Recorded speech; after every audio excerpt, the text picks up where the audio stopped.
जन्म जो जिसने हमें जन्म दिया, अगर हम उसको धोखा दे देंगे तो हमें कभी परमात्मा भी माफ नहीं करेगा। भाइयों, कल प्रधानमंत्री जी जब परसों जो बोल कर गए, मेरे को दुख हुआ कि देश की आजादी के लिए जिस जंग सिंह ने एक दिन भी जेल नहीं गई, एक दिन भी अंग्रेजों के अगेंस्ट बात नहीं की, वो आज देश की आजादी की बात करते हैं। मैं पूछना चाहता हूं कि आपने कहा कि जो बॉर्डर पर बैठे हैं किसान, उनको कहा गया ये देश के देश विरोधी हैं, ये आतंकवादी हैं, ये नक्सलवादी हैं। कल आपको भी बोलकर गया। मैं उसको कहना चाहता हूं, हिंदुस्तान को अगर कोई बचा रहा है तो जो कम गिनती है वो देश को आगे लेकर जा रहे हैं।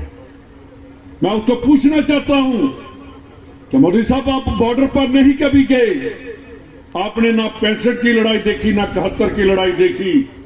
65 की लड़ाई में डोटासरा जी वहां अमृतसर के बॉर्डर पर अटारी में अब्दुल हमीद था, वो मुसलमान था जिसने देश को बचाया, उसके देश के पाकिस्तान को आगे नहीं आने दिया। उसका जवाब कैसे मोदी देगा? यार, देश हमारा है।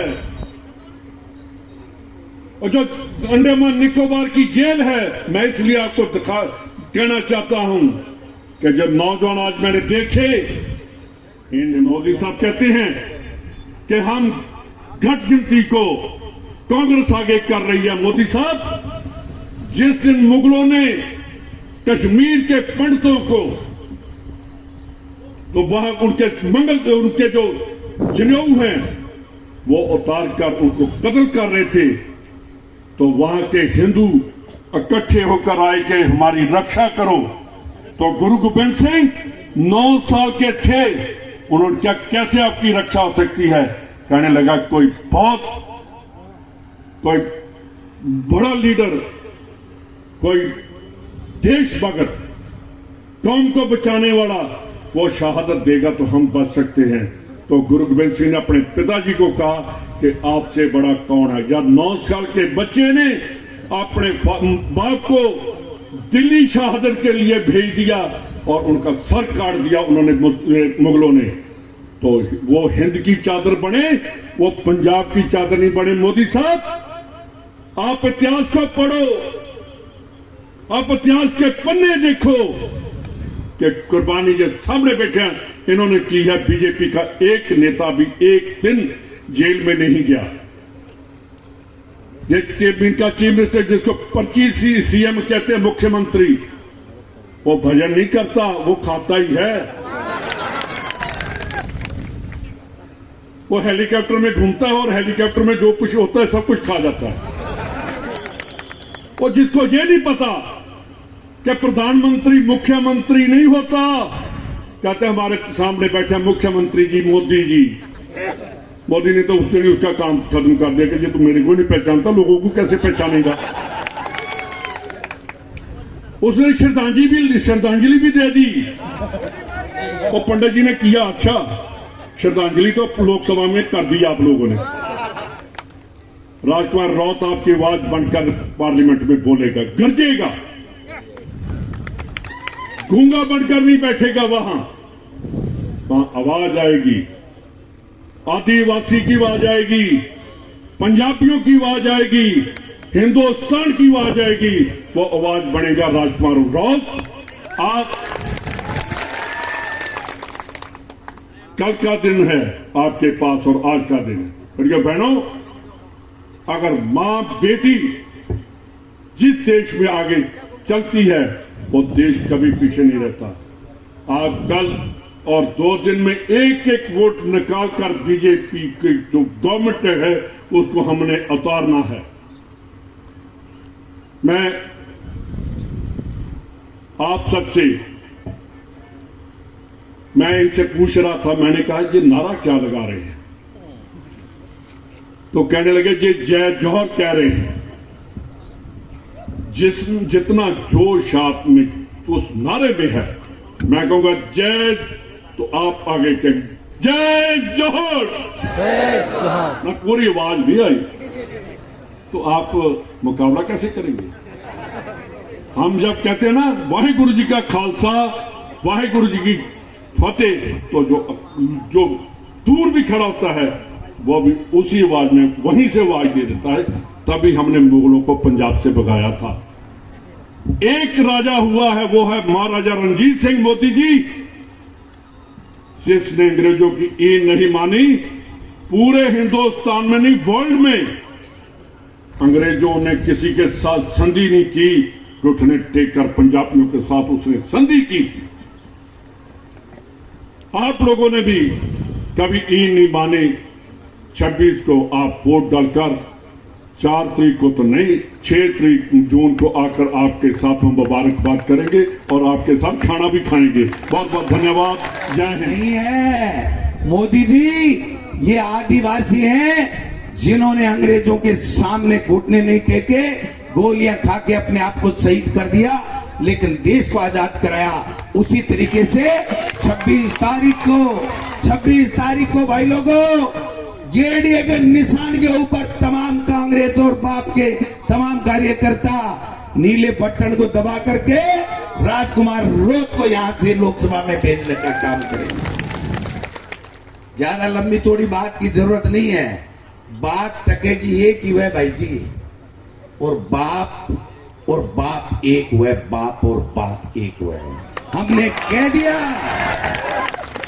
कह दिया, हमारे प्रभारी ने कह दिया, हमारे पार्टी आला कमान ने कह दिया कि मालवीय को जिसने पार्टी के साथ गद्दारी की उसको हराना है और राजकुमार रोत को जिताना है।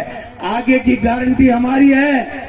भाइयों, कांग्रेस के तमाम नेता और कार्यकर्ताओं को कहना चाहता हूं, मैंने इस व्यक्ति को देखा है, एक चाय नहीं पी और पूरी 5 साल सरकार बचाने का काम इसने किया था। आज ये फैसला यूं ही नहीं हुआ है। अगर ये राजकुमार रोत, ये डिंडोर जी ये नहीं होते तो 5 साल कांग्रेस की सरकार नहीं चलती है। मोदी जी और अमित शाह जी पहले ही सरकार गिरा देते। इसलिए लंबी चौड़ी बात नहीं है, 26 तारीख दूर नहीं है। देश के प्रधानमंत्री को भी जवाब देना है और इस मालवीय जी को भी जवाब देना है, बीजेपी के लोगों को भी जवाब देना है। ये जोश और जुनून बरकरार रखिए और 26 तारीख को इस बीजेपी का मोरिया बुला दीजिए। ये मैं कहना चाहता हूं। बुला दोगे? समझो मोरियो, समझे लगा तो बुला दोगा के, और बीजेपी को बुला ना, मालवीय जी को तो मत ही भूल जाए वो। अरे बीजेपी का मोरिया भूलेगा तो मालवीय का अपने आप भूल जाएगा। ये कहना चाहता हूं मैं। इसलिए ज्यादा हमें भी जाना है, जोधपुर भी जाना है, बाड़मेर भी जाना है, रंधावा साहब को भी बोलना है। मतलब की बात एक ही है कि यहां से राजकुमार रोत जीते, इंडिया गठबंधन मजबूत हो, इंडिया गठबंधन की सरकार बने और आप लोग भी राज में भागीदार बनो। ये हम आशा और अपेक्षा करते हैं। आप सब लोग आए, तमाम मेरी पार्टी के नेता और आप सब लोग आए हो, आपका बहुत बहुत धन्यवाद। जय भारत, जय जोहर। करवाया हमको बहुत आज। जय जोहर का नारा है, भारत देश हमारा है। जय जोहर का नारा है, भारत देश हमारा है। आज इस कार्यक्रम में मैं तहदिल से हमारे इंडिया गठबंधन के तहत इस सभा में आयोजित प्रदेश कांग्रेस के प्रदेश अध्यक्ष हमारे सीनियर डोटासरा जी, साथ ही इस इंडिया गठबंधन में महत्वपूर्ण भूमिका निभाने वाले राजस्थान के प्रभारी रंधावा जी, मैं समय को ध्यान में रखते हुए हमारे इस सम्मानित समस्त मंच और हमारे एक खास मेहमान जो गुजरात से आए हैं, जिग्नेश जी मेवानी विधायक, उनका तहदिल से स्वागत अभिनंदन करना चाहूंगा। और दोनों पार्टियों के पदाधिकारी समस्त हमारे विधायक जी, हमारे गाटोल विधायक जी, हमारे पूर्व विधायक जी और इस मंच पे विराजमान तमाम समुदाय के साथी, इस पंडाल में सुबह 9:30 बजे से इंतजार करते हुए हमारे वडील युवा साथी, माता बहने, मीडिया साथी, डोटासरा जी आपकी जानकारी में हम बता दें कि हम चिंता कर रहे थे कि कल 12-1 बजे हमें जानकारी मिली और हम चिंता कर रहे थे कि जनता को कैसे बुलाएंगे, और शाम को 6 बजे बाद मैसेज सर्कुलेट हुआ और आपका जो शेड्यूल आया उसमें था 10:30 बजे पहुंच जाएंगे। मैं खुद टेंशन में था, लेकिन हमारे यहाँ के पदाधिकारी का सरपंचगण, हमारे यहाँ के कार्यकर्ता और यहाँ की जनता 9:30 बजते ही इस पंडाल के अंदर आ गई। ये हमारा सबसे बड़ी उपलब्धि है। इस पंडाल के अंदर लग रहा होगा कहीं एलईडी नहीं है, कहीं पर भी बड़ा पंखा कूलर नहीं है, फिर भी ये जनता सुबह 9:30 बजे से अभी 12:30 बजने आ गई, आपका इंतजार कर रही है। उन सब के अंदर एक जोश है, जुनून। सागवाड़ा लाइव न्यूज, जी हां, लेटेस्ट खबर पाने के लिए चैनल को सब्सक्राइब कीजिए, वीडियो को लाइक कीजिए और शेयर कीजिए। धन्यवाद।